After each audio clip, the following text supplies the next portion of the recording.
வணக்கம். எல்லாரும் எப்படி இருக்கீங்க? வாங்க, நல்ல ஒரு இளையராஜா சார் கம்போஸ் பண்ண ஒரு சாங்கோட இன்னைக்கு காலையில பண்ண பிரேக்ஃபாஸ்ட்டும், லஞ்சும் என்னங்கிறத பார்க்கலாம்.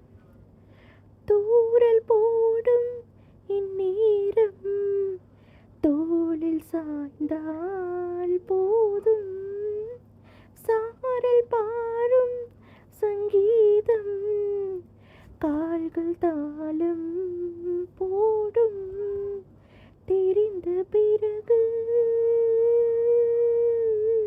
திரைகள் எதற்கு, நனைந்த பிறகு நாணம் எதற்கு, மார்பில் சாயும் போது தென்றல் வந்து என்னை தொடும், ஆஹா சத்தமின்றி முத்தமிடும், பகலே போய்விடு இரவே பாய்கொடு, நிலவே பன்னீரை தூவி ஓய்வெடு, தென்றல் வந்து என்னை தொடும், ஆஹா சத்தமின்றி முத்தமிடும்.